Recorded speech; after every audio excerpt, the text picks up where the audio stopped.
Welcome to another change-making conversation from Baptist News Global. You're listening to a special podcast series titled Highest Power, Church and State, featuring writer, poet, and musician Rick Pidcock. Now here's Rick.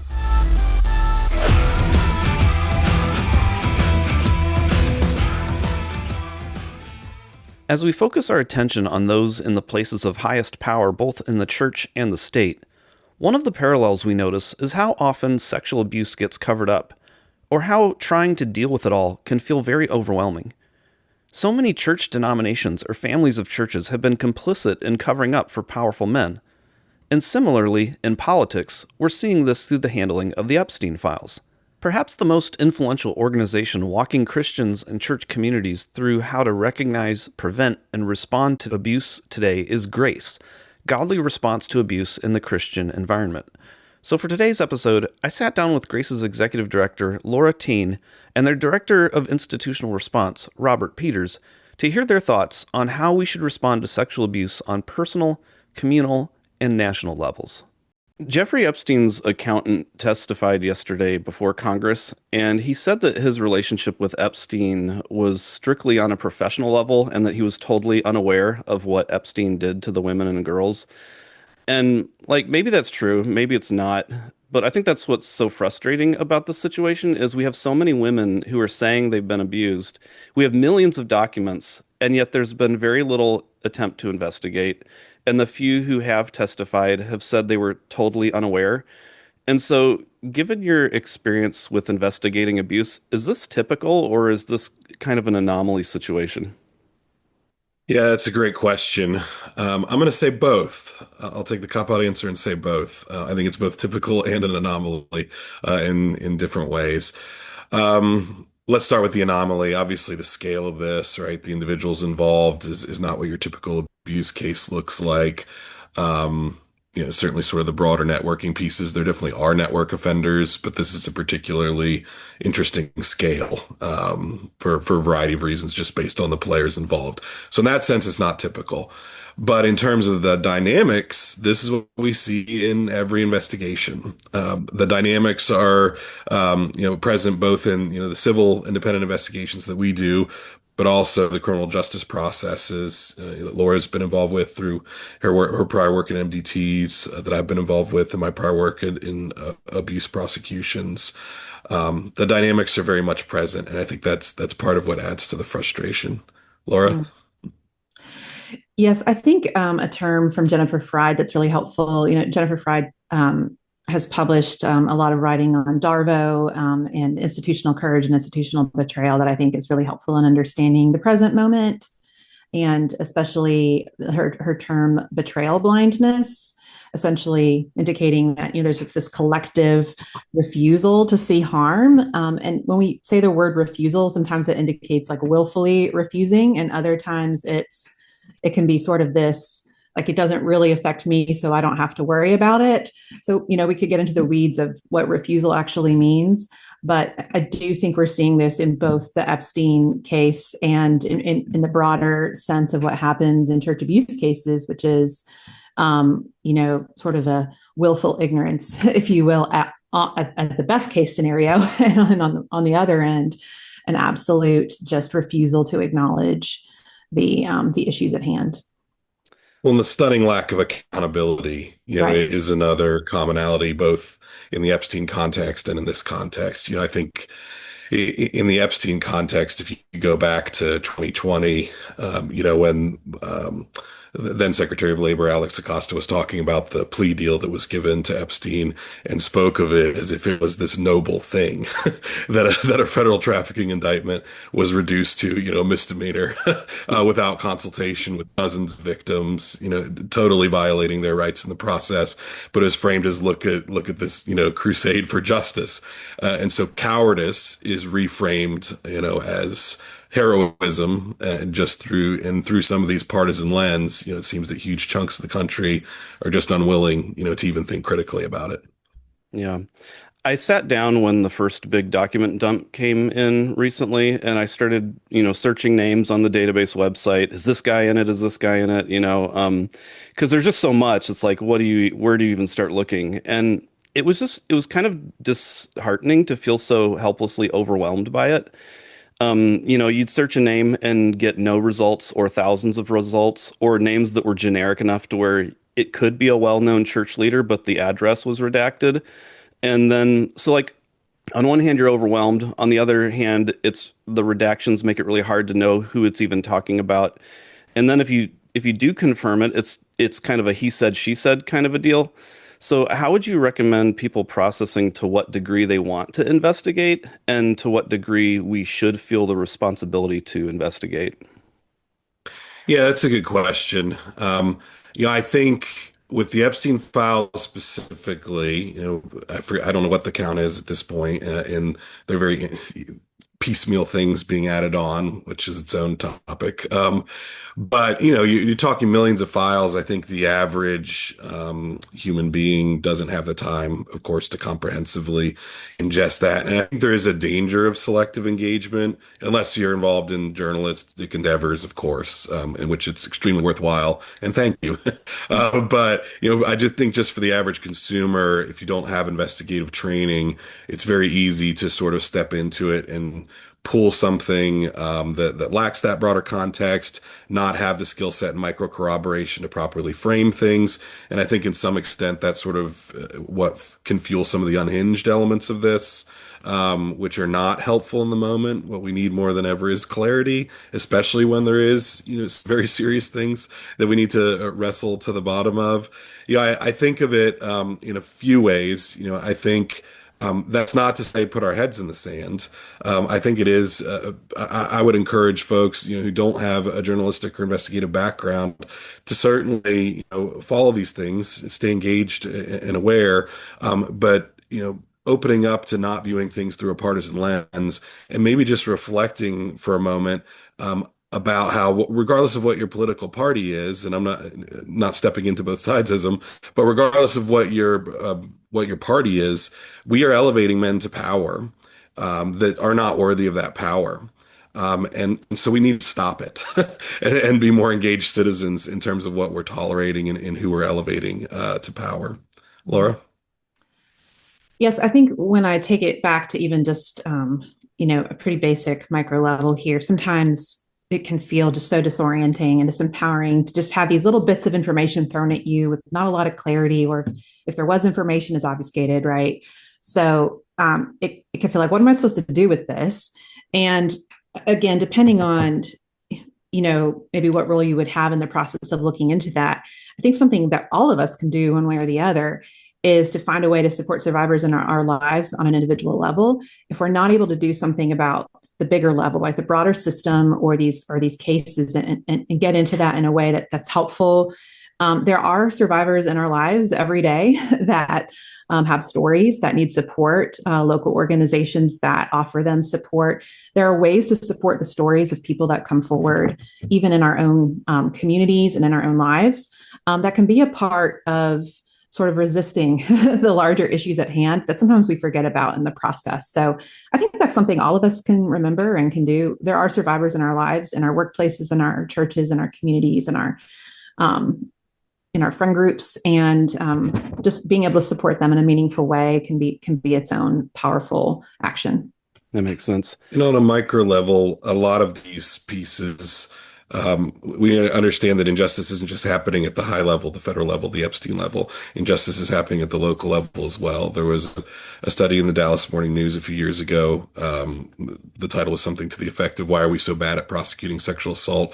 And it pointed out correctly, that we're prosecuting less than 1% of sexual assault cases. I mean, there are counties in the United States where you functionally don't have prosecution of child abuse and sexual assault cases. And so those are the things, if we can't, there's too much injustice out there. So we have to be selective on what we're able to influence and engage without feeling that sense of despair. But I would encourage, engage locally, especially, what are ways you can support your local domestic violence shelter, child advocacy center? Pay attention to what your local prosecutor is doing or not doing. And because there are quite a few systems in need of change. So one thing I've noticed is that people tend to struggle with how to talk about the names in the report. For example, in one email, Epstein pointed to one of the girls, he pointed one of the girls to an article by James Dobson, where Dobson talked about not being angry with your dad. And so then some people were like, James Dobson's in the Epstein files. And then others were saying that it's unfair to hold Dobson accountable for Epstein using his theology to harm women. And then you got Trump, where some people want to call him a pedophile, other people want to say he's been exonerated. Like, how do we talk about these men in ways that are accurate to the facts that we have and don't have, but that also honors the women who have come forward? It's I think we can get really focused on like the names, like what are the names and what are all but the reality is it's not just about these individual names, but about the broader system that enabled these names. And some of the names in the file aren't people that maybe directly perpetrated anything or financially contributed, but were noted as influential in Jeffrey Epstein's thinking or approach to talking with the girls, that were trafficked. And so I understand that, some nuances required in the sense of, not just because we searched a name and found it, does that mean that they're a pedophile? But I think it's helpful to engage with this with curiosity and just say, okay, so, maybe if we're not going to put them in a particular category, what is it about this person's work or influence or power or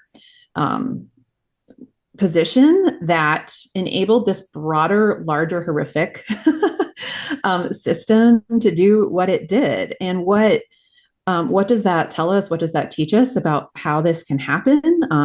How we need to be aware of that, and what we need to do now to take action or to promote awareness or to encourage accountability in some way.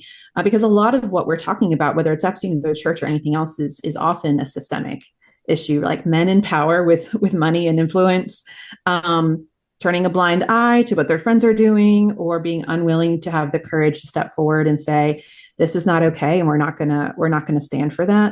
And I think one of the big things that I've been thinking about, and I think a lot of others have been thinking about, is wouldn't it have just taken one or two people from any of those years of Epstein's crimes to say, absolutely not. It's not okay. And not a single one seemed to do that. Right.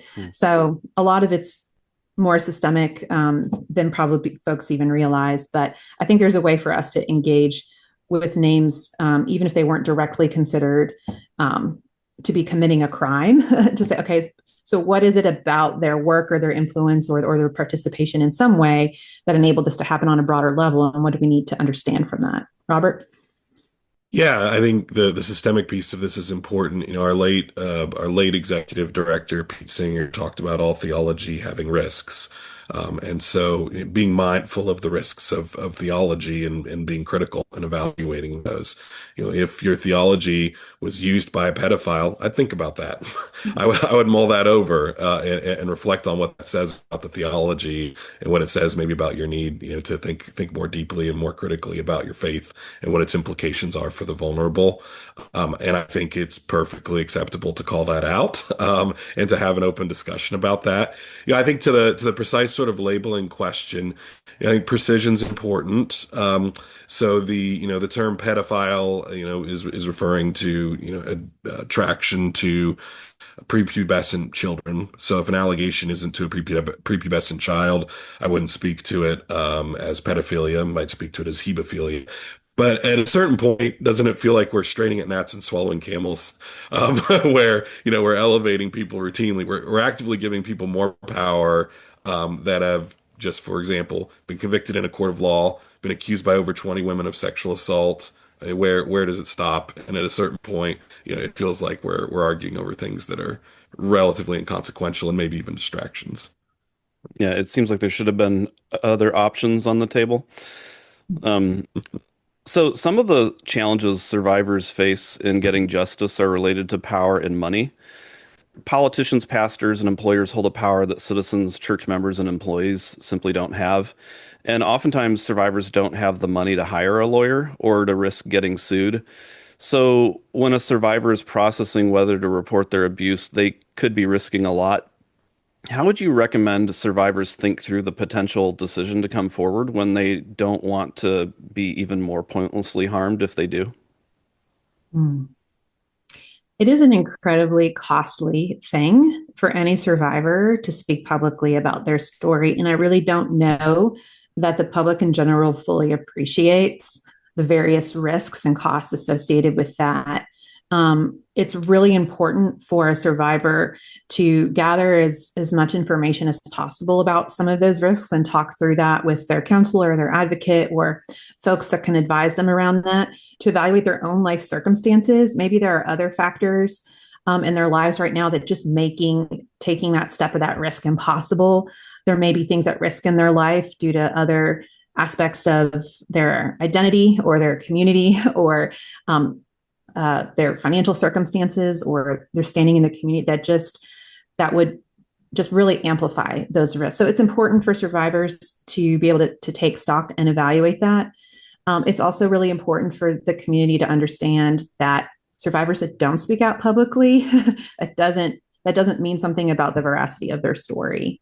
There can sometimes be a sense of, oh, well, if you're not willing to be open and speak about that, then is it really that big of a deal? Or we're asking survivors to relive their experiences in the public eye and then questioning whether or not those things are real. And we see that in the media. We see that in real time. And it's no wonder survivors feel like, no, thanks. So there's a lot that a survivor needs to take into account when they consider whether or not they want to be public with their story and share. So it's a very individual decision.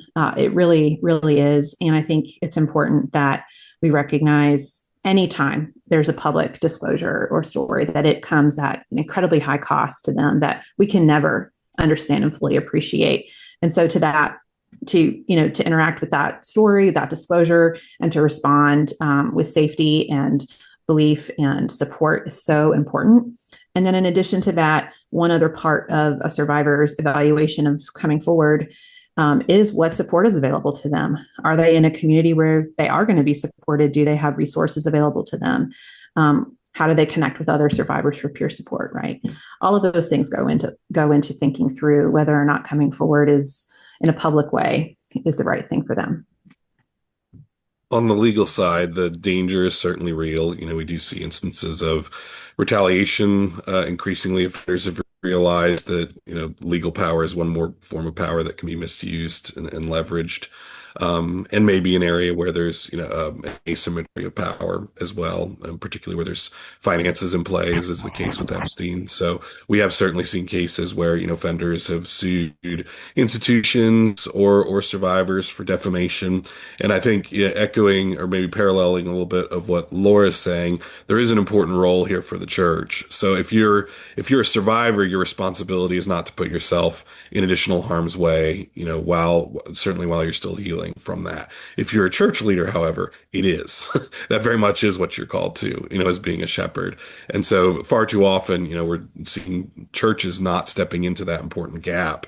I think of a case, just in Washington where a pastor sexually assaulted his secretary, and she ultimately comes forward. He sues her for defamation in multiple jurisdictions. And this church, which has massive resources, right? Mega church, nowhere to be seen. Leaves her completely out to dry, as he, routinely is filing these ridiculous, frivolous lawsuits. So that's where, churches need to step in because the risk is real.